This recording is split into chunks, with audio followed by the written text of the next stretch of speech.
Me tell you something, ఇది harsh reality. Part times యూకేలో లేవు.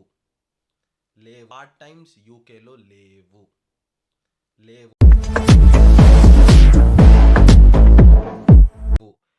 ఎందుకంటే నీ దగ్గర వాళ్ళకి రిక్వైర్డ్ స్కిల్ లేదు అన్న, నీకు దగ్గర రిక్వైర్డ్ కమ్యూనికేషన్ లేకపోయినా లేదు. ఇక్కడ ఒకటే చూస్తారు అబ్బాయి, అది పార్ట్ టైం అయినా కానీ ఫుల్ టైం అయినా కానీ యూకే ఫార్మెట్ సివి ఉండాలి. ఓకేనా? ఓకే. యూకే ఫార్మెట్ సివి ఉండాలి అండ్ కవర్ లెటర్ ప్రిపరేషన్ చేయాలి. ఇంకోటి ఏంటంటే మెయిన్ లింక్డ్ఇన్. ఈ ఫుల్ టైం ఎవరైతే ఉంటారో వాళ్ళకి లింక్డ్ఇన్ ప్రొఫైల్ ఉండాలని చాలా ఇంపార్టెంట్. ఎందుకంటే యూకే హైరింగ్లో రిక్రూట్మెంట్ ఫస్ట్ చూసేది ఏంటంటే they do not see your CV. నువ్వు ఫుల్ టైం చేసే పని అయితే అసలు నీ సివి చూడరు నిఖిల్, నీ లింక్డ్ఇన్ ప్రొఫైలే చూస్తారు. ఓకే. నీ సివితో వాడికి సంబంధం లే, నువ్వు పంపిస్తావు, వాడు అది దేకడు. లాస్ట్ టైం నేను కూడా ట్రై చేశాను, వాడు దేకడు. నువ్వు లింక్డ్ఇన్ ప్రొఫైల్ అటాచ్ చేయి వాడి అప్లికేషన్లో, ఓకే, ఆడ లింక్డ్ఇన్ చూస్తాడు, దాంట్లో నీ యాక్టివిటీ ఎలా ఉందో అలా చూస్తాడు. ఇంకా పార్ట్ టైం అనే విషయానికి వస్తావా అంటే ఫస్ట్ థింగ్ క్యాష్ ఇన్ ఎన్ఐ అనేది ఉంది. ఈ క్యాష్ ఇన్ దొరికేస్తుంది. నువ్వు రాగానే నెక్స్ట్ డే ఏదైనా ఆఫ్లైన్ స్టోర్కి వెళ్ళి బాయ్ నాకు పనికి బాయ్ అంటే ఇచ్చేస్తారు. 6 పౌండ్లు అంటాడు, నాకు ఓకే బాయ్ అంటావు. ఇమిగ్రేషన్ వాళ్ళు ఇచ్చిర్రు అనుకో, నువ్వు ఇండియాకి పోతావు. ఓకేనా? అండ్ ఓకే ఇండియా పోతాం ఓకే, బట్ క్యాషింగ్ చేసే స్టోర్ ఓనర్ అమౌంట్ ఇస్తాడు స్టూడెంట్స్ కి? Good question Nikhil. అంటే ఆఫ్లైన్ స్టోర్స్ సంగతి పెడితే వాళ్ళు ఇస్తారు, కొంచెం లేట్ అయినా పర్లేదు ఇస్తారు. ఓకే. ఎవరైతే కొందరు ఈ హోటల్స్, రెస్టారెంట్స్ లేదంటే చిన్న చిన్న ఉంటాయి కదా, ఈ హెచ్ఎఫ్సి, కేఎఫ్సి అట్లా ఉంటాయి కదా, హెచ్ఎఫ్సి చిక్కింగ్స్ అని అట్లాగా. సో అవి ఏవైతే వాటి దగ్గరికి వెళ్ళేటప్పుడు ఏంటంటే వాళ్ళు నాకు ఒక ట్రయల్ షిఫ్ట్ చేయి ఒక 1 వీక్ అంటారు. ఫస్ట్ నిజంగా జరుగుతుంది. 1 వీక్ వాళ్ళు ట్రయల్ షిఫ్ట్ చేసుకొని నెక్స్ట్ తర్వాత వాళ్ళు నీకు షిఫ్ట్లు ఇవ్వడు, పైసలు ఇవ్వడు. అవునవును, చాలా అదే చెప్తున్నారు. కాబట్టి ఇక్కడ ఎవడన్నా ట్రయల్ షిఫ్ట్ అన్నా అంటే ఫస్ట్ నాకు అసలు షిఫ్టే వద్దు నీ దగ్గర అని చెప్పి. ఎందుకంటే వాడు ట్రయల్ షిఫ్ట్ చేసుకున్న తర్వాత నీకు షిఫ్ట్ ఇయ్యడు, పైసలు అసలే ఇవ్వడు, నీకు టైం వేస్ట్, నీ ఎనర్జీ వేస్ట్. నువ్వు ఆ వారం రోజుల్లో నువ్వు ఇంకో పని ఎత్తుక్కుంటావు కదా. అవునవును. ఇక్కడ ఉండేదే పార్ట్ టైం జాబ్స్కి చాలా టైట్. రోజుకి నువ్వు 100 అప్లికేషన్లు పెట్టినా నెక్స్ట్ డేకి 100లో 100 నీకు అన్ఫార్చునేట్లీ వస్తాయి. అంత హార్ష్ రియాలిటీ ఇక్కడ. ఇప్పుడు నా ఇండీడ్ ఓపెన్ చేసి చూపించానంటే 142 అప్లికేషన్స్ ఉన్నాయి ఈ లాస్ట్ వీక్. ఓకే. 142 అప్లికేషన్స్ ఉంటే దాంట్లో ఇప్పటికి నాకు రిప్లైలు 110 వచ్చే, 110 అన్ఫార్చునేట్లీ. ఇంకా 32 అప్లికేషన్స్ రివ్యూలో ఉన్నాయి. Okay, nice. సో పార్ట్ టైంకి అలాగే ఉంది. కాబట్టి నువ్వు ఒకదాన్ని చేసి ఈ రోజుకి ఇది అప్లై చేసిన చాలే అని అనుకుని రిలాక్స్ అయిపోద్దు. రోజుకి 100 అప్లై చేయి, 200 అప్లై చేయి, 300 అప్లై చేయి, నీకు ఓపుకున్నంత వరకు అప్లై చేయి. నీకు అన్ఫార్చునేట్లీ అని వస్తుందా మళ్ళీ అప్లై చేయి. వాళ్ళ దగ్గర ఇంకొక వేకెన్సీ ఉందా మళ్ళీ అప్లై చేయి. ఒకే రెస్టారెంట్లో కానీ ఒకే లొకేషన్లో ఒకే సెట్లో నీకు 2-3 వేకెన్సీస్ ఉన్నాయంటే నువ్వు ఆ 2-3 వేకెన్సీస్కి ఒకేసారి నువ్వు జాబ్ ఫిల్ చేయొచ్చు. యు ఆర్ ఎలిజిబుల్, దానికి నో అబ్జెక్షన్. ఇప్పుడు ఒక కెగ్స్బర్త్లో ఒక హోటల్ ఉంది, ఆ హోటల్లో చెఫ్ ఒకటి ఉంది, హోటల్ రిసెప్షన్ ఒకటి ఉంది, క్లీనర్ ఒకటి, 3 వేకెన్సీస్ ఉన్నాయి. ఒకదాని తర్వాత ఒకటి మూడు అప్లికేషన్ డ్రాప్ చేయి. వాడు నీ సీవీకి నువ్వు 3 అప్లై చేసావు కాబట్టి దేనికి సూట్ అయింది అనిపిస్తే దాంట్లోకి తీసుకుంటాడు. కంపల్సరీ జాబ్ మాత్రం పక్కా. ఓకే, ఓకేనా? పార్ట్ టైమ్స్ అయితే లేవు, సింపుల్ పార్ట్ టైమ్స్ లేవు. కానీ నీకు కనిపించినప్పుడు మాత్రం నువ్వు లాక్కో. నువ్వు అప్లై చేయడం ఆపద్దు. నువ్వు అప్లై చేయడం ఆపావంటే అసలు నీకు పార్ట్ టైం అనే సంగతి కూడా తెలియదు. ఇంకా నువ్వు మర్చిపో, నువ్వు యూకే నుంచి వెళ్ళిపోయేంత పార్ట్ టైం మర్చిపో. నువ్వు ట్రై చేస్తేనే పార్ట్ టైం వస్తుంది. అండ్ నెక్స్ట్ సెప్టెంబర్ ఇంటేక్ వచ్చే స్టూడెంట్స్కి మీరు ఫైనల్గా ఏం చెప్తారు అసలు ఏంటి అనేది? ఫస్ట్ థింగ్ ఈ క్వశ్చన్లో మనం ఆలోచిస్తే యూకేకి రావడం వర్తా కాదా అని ఆలోచిస్తే దీంట్లో వర్త్ కాదు. ఎందుకంటే లిజన్ వర్త్ కాదు అంటే వర్త్ కాదు అని అందరికీ ఒక మాట. ఇప్పుడు మనం యూకేలో ఉన్నాం, స్టూడెంట్స్ ఇండియాలో ఉంటారు. ఓకే, అంటే ఇప్పుడు మనం లగ్జరీ లైఫ్ లో ఉన్నాము. సో వాడు ఏంటంటే అక్కడ ఇండియాలో ఉన్నవాడు ఫీలింగ్ ఏంటంటే ఒరే వీడు అక్కడ లగ్జరీగా ఉంటున్నాడు, నన్ను యూకేకి రావద్దు అంటున్నాడు అనేసి చాలా మంది థాట్ లో ఉన్నారు. సో అదొక థాట్ ఉంది. ఈవెన్ నేను కూడా ఇండియాలో ఉన్నప్పుడు నేను సేమ్ ఇదే నా థాట్ నాది. నేనైతే నేనైతే ఇదే ఫీల్ అయ్యా. వీడేంటి వెళ్ళినోడు, వాడు వెళ్ళాడు, నన్ను వద్దు అంటున్నాడు, నేను వెళ్లాల్సిందని చెప్పి ఇక్కడికి వచ్చాను. నేను ఇక్కడికి వచ్చినాక బలి అయిపోయిన సంగతి నాకు ఇప్పుడు అర్థమైంది. సో ఇప్పుడు వచ్చే స్టూడెంట్స్ కూడా ఇప్పుడు నేను ఒకరు రావద్దురా అన్నా గానీ వాడు నన్ను రావద్దు అన్నాడు రా అనేసి ఒక థాట్ ఉంటది వాళ్ళ మైండ్ లో అనే థాట్ ఉంటది. సో ఇప్పుడు వాళ్ళకి ఏం చెప్తావు? ఇండియాలో ఉన్నప్పుడు యూకేలో లైఫ్ ఒకలా ఉంటదని అనుకునే ప్రతి ఒక్కడికి ఇది మన నిఖిల్ కరెక్ట్గా క్వశ్చన్ అడిగిండు. యూకేలో యూకేలో లైఫ్ అనేది నువ్వు ఇండియాలో ఊహించుకున్నంత ఈజీ కాదు భయ్య, చెప్తున్నా. ఇక్కడ నిఖిల్ కానీ నేను కానీ ఎవరన్నా కానీ మేము బాత్రూమ్లు కడిగేది చూపియం, వేరే అసలు పనిచేసేది చూపియం, మా కాలు నొప్పులు, మా సిక్నెస్, మా మెంటల్ టెన్షన్ ఏం చూపియం. మీకు మేము చూపించేది ఏంది, ఆ పార్ట్ టైం ఫుల్ టైం లో డబ్బులు వస్తాయి చూడు, దాంతో 2 వారాలకు ఒకసారి ఎక్కడికో బయటికి పోతాం, ఒక 50 మైల్స్ 100 మైల్స్, అదొకటి అప్లోడ్ చేస్తాం. అరే వీడు చూడరా మస్తు హ్యాపీగా ఎంజాయ్ చేస్తుండే, లగ్జరీగా ఉన్నాడు అని అనేస్తారు. Night Simple. Every night Saturday night పబ్కి వెళ్తాం, పబ్ లో ఒక రీల్ పెట్టామంటే అరే వీడు రోజు ఎంజాయ్ ఎంజాయ్ చేస్తున్నారు. తెలుసురా, 20 పౌండ్లు పబ్ వెళ్ళడానికి ఎన్ని రాత్రులు షిఫ్ట్ చేస్తుంటాము. నువ్వు అనుకున్నంత ఈజీ అయితే కాదు యూకే. నేను ఇప్పుడే చెప్తున్నా, నీకు లగ్జరీనెస్ కావాలి, నీకు హ్యాపీగా ఉండాలి, లీజర్ గా ఉండాలి అనుకుంటే మాత్రం do not choose UK. UK అనేది ఏంటంటే ఒక రంగుల ప్రపంచం, కలర్ఫుల్ వరల్డ్. బయట నుంచి నీకు మొత్తం రెయిన్బో మొత్తం ఉంటది, లోపలికి వెళ్ళాలంటే బ్లాక్ అండ్ వైట్, ఏం లే, లోన లోటారం పైన పటారం, సింపుల్. అది కూడా 3 నెలల వాటికే కదా, 3 నెలలు పచ్చగా పడుతుంది, 3 నెలలు ఉన్న పచ్చదనం అంతా కింద రాలిపోయి ఉంటది. 3 months అయిన తర్వాత నీకేమనిపిస్తుంది అంటే, నేను లెస్టర్ అసలు యూకేలో ఉన్నానా అమీర్పేటలో ఉన్నానా అనిపిస్తుంది. నమ్మో, యూకేలో ఉన్నావా నువ్వు ఇండియాలో ఉన్నావా నీకు తెలియదు. నీకు అంత కామన్ అయిపోద్ది, అంతా తెలిసిపోద్ది, ఏం చేయాలో తెలియదు. ఇంకా నీకు సరౌండింగ్స్ తెలుసు, నీకు లొకేషన్ గురించి మొత్తం తెలుసు, కానీ ఇక్కడ నువ్వేం చేయాలా, నువ్వు ఎలా బతకాలి, నువ్వు బతకాలంటే ఏం చేయాలి అనేది నీకు తెలియదు. ఆ మూమెంట్ లోనే నువ్వు లోన్లీగా ఫీల్ అవుతావు, ఆ మూమెంట్ లోనే నువ్వు డిప్రెషన్కి వెళ్తావు.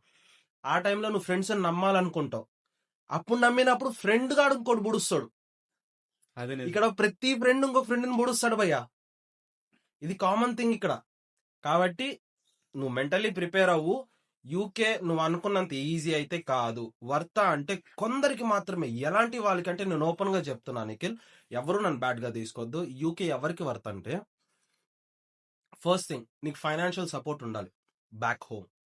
నువ్వు ఇక్కడ పార్ట్ టైం ఉన్నా లేకపోయినా ఏదో ఒక వర్క్ దొరికేంత వరకు నీకు జరగడానికి, నువ్వు బతకడానికి, నీకు జరిపించడానికి ఇల్లు, నీకు బ్యాక్ హోమ్ ఫైనాన్షియల్ సపోర్ట్ ఉండాలి. ఓకేనా?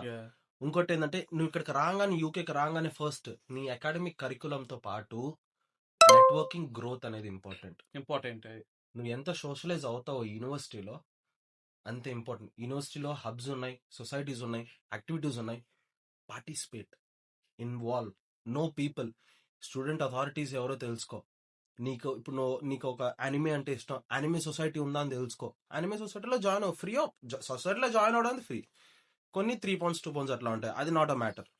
ఇప్పుడు నీకు మూవీస్ ఇష్టం, మూవీ సొసైటీలో జాయిన్ అవ్వు.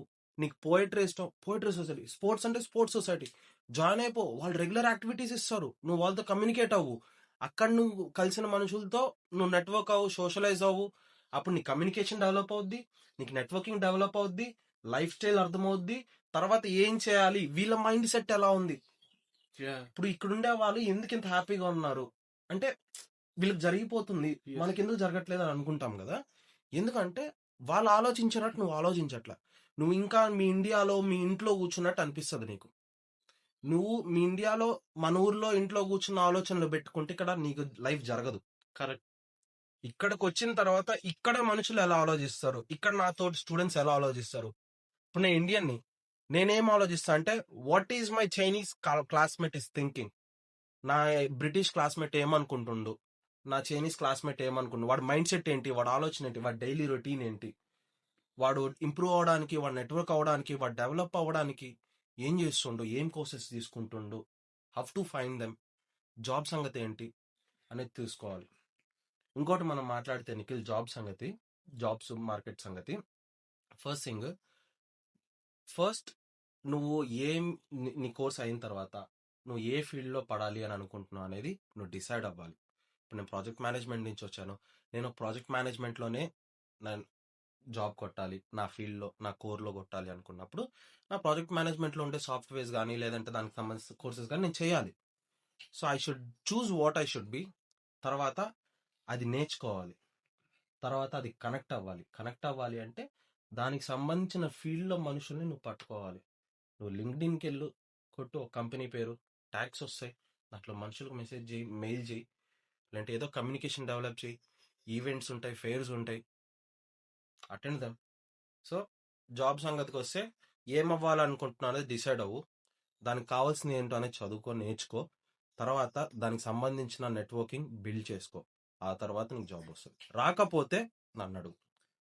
స్టూడెంట్స్ చాలా మంది కరెన్సీ ఎక్స్చేంజ్ లో మోసపోతున్నారు. హ్మ్. సో దాన్ని బట్టి మీరేం చెప్పాలనుకుంటున్నారు స్టూడెంట్స్ కి? వచ్చే next September intake Exactly. Students కి ఏం చెప్పాలనుకుంటున్నారు?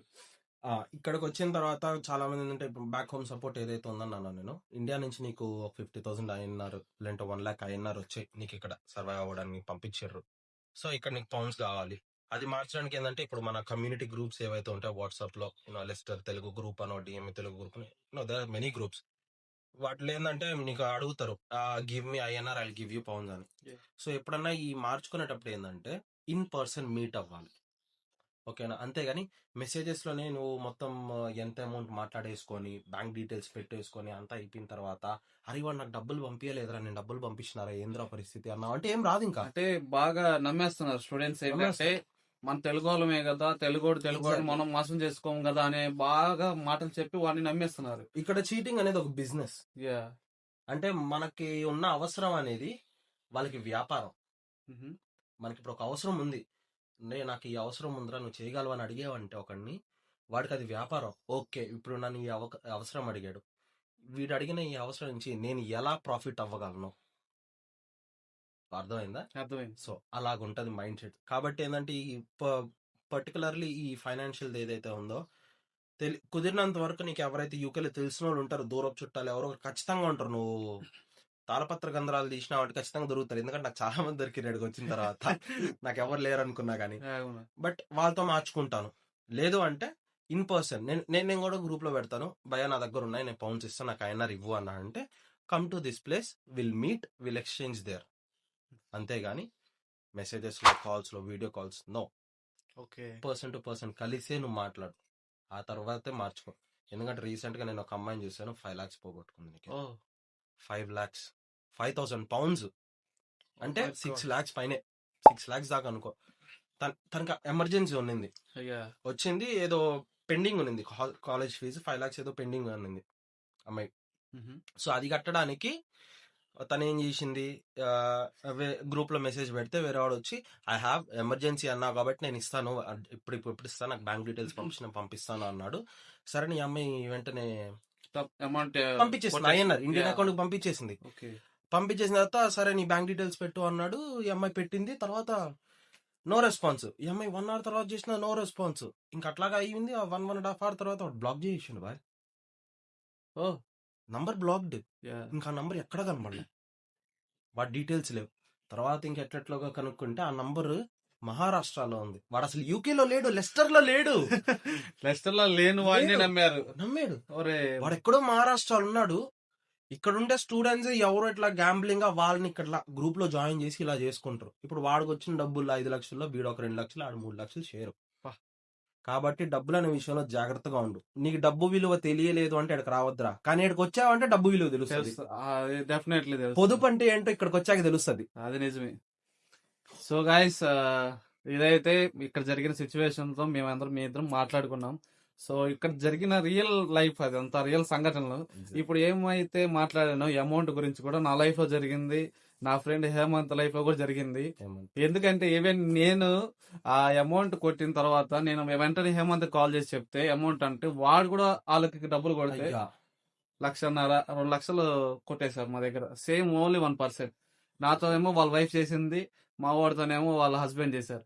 సో ఇలా ఇద్దరు కలిసి మా దగ్గర 2.5 లక్షలు కొట్టేశారు. స్టార్టింగ్ లో మనీ లేని మూమెంట్ అది. చాలా చాలా బాధగా ఉంది ఆ టైంలో. సో మీరైతే కూడా మాకు జరిగిన సిచ్యువేషన్ లో మీరు కూడా జరగకూడదు అనేసి మంచిగా ప్రతి ఒక్క విషయం ఏదైనా కానీ తెలుసుకోండి, లేదా 1-2 సార్లు అడగండి. ఏదైనా అమౌంట్ కావాలి, ట్రాన్సాక్షన్ చేసుకోవాలి అంటే ఫేస్ టు ఫేస్ కలవండి. ఇక్కడ ఎవరిని నమ్మొద్దు, యూకే వచ్చిన ప్రతి ఒక్కరిని నమ్మొద్దు.